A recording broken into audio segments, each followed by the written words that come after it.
नमस्कार, मी Gauri Suryavanshi. S Marathi news मध्ये आपलं स्वागत. वळूयाच्या बातमीपत्राकडे. मराठे एक नाहीत असं हिणवलं गेलं, मात्र पुणेकरांनी आज दाखवून दिले. जरांगे पाटलांचा इशारा, माजलेल्या वळूंना विधानसभेला कात्रजचा घाट दाखवू. पुणे येथे दिनांक 11 ऑगस्ट रोजी रॅली काढण्यात आली होती. यावेळी संपूर्ण राज्यामध्ये आरक्षणावरून मराठा समाज पुन्हा आक्रमक होताना दिसत आहे. मराठा समाजाला सरसकट कुणबी प्रमाणपत्र देऊन ओबीसी प्रवर्गातून आरक्षण द्या अशी मागणी मनोज जरांगे पाटील करीत आहे. त्यांच्या या मागणीसाठी तसेच राज्यात बिघडलेली सामाजिक परिस्थिती पाहता त्यांनी महाराष्ट्रात शांतता रॅली देखील काढली आहे. मनोज जरांगे पाटील यांच्या शांतता रॅलीचे कात्रज चौकात जल्लोषात स्वागत करण्यात आले. लाखोंच्या संख्येने मराठा बांधव कात्रज चौकात उपस्थित होते. महिलांची संख्या देखील लक्षणीय पाहायला मिळाली. जेसीबी व क्रेनच्या साहाय्याने मनोज जरांगे पाटील यांच्यावर फुलांची उधळण करण्यात आली आहे. यावेळी बोलताना मनोज जरांगे पाटील म्हणाले की महाराष्ट्रात मराठे एक नाही असे ज्यांनी हिणवले त्यांना पुणेकरांनी दाखवून दिले. त्यांची पाठ थोपटायला हवी. 2-4 दिवसांपूर्वी आपल्या समाजाला खूप हिणवलं गेलं, पण पुणेकरांनी एकजूट दाखवून दिली.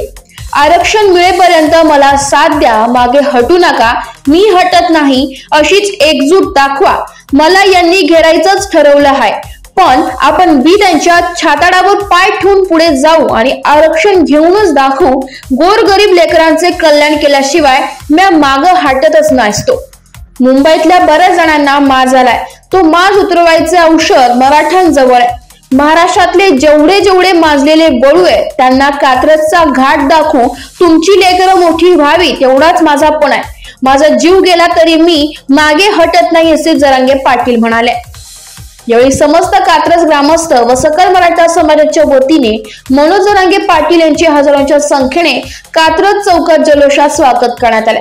सकाळपासूनच कात्रज व पंचक्रोशीतील नागरिक मोठ्या संख्येने कात्रज चौकात यावेळी उपस्थित होते. कात्रज घाट उतरताच भिलारेवाडी आणि मांगडेवाडीकरांनी जरांगे पाटील यांचे स्वागत केले. पुढे कात्रज चौकात येतात जेसीबीच्या साहाय्याने फुलांची उधळण करण्यात आली. एक मराठा लाख मराठा म्हणत घोषणांनी परिसर दणाणला. मनोज जरांगे पाटलांची शांतता रॅली कात्रज वरून जाणार असल्याने सकाळपासूनच कात्रज चौकात व परिसरात पोलिसांकडून चोख बंदोबस्त ठेवण्यात आला होता. हाताला सलाईन लावलेल्या सुयातही मनोज जरांगे पाटलांचा उत्साह आणि याच उत्साहात त्यांनी कात्रजकरांना आपल्या भाषणातून संबोधित केलंय व कात्रजकरांनी मन जिंकली आहे. तसेच यांची आरक्षण विषयक जनजागृती सभा ही पुण्यात संध्याकाळी 9 वाजता पार पडली. यावेळी या सभेला संपूर्ण पुणे जिल्ह्यातून मराठा समाज लाखोंच्या संख्येने सहभागी झाला होता. एस मराठी न्यूज साठी प्रतिनिधी पुणे विभागीय संपादक संजय चांदकुडे. अशाच ताज्या घडामोडी जाणून घेण्यासाठी आमच्या एस मराठी न्यूजला लाईक करा, शेअर करा, सबस्क्राईब करा आणि पाहत रहा एस मराठी न्यूज.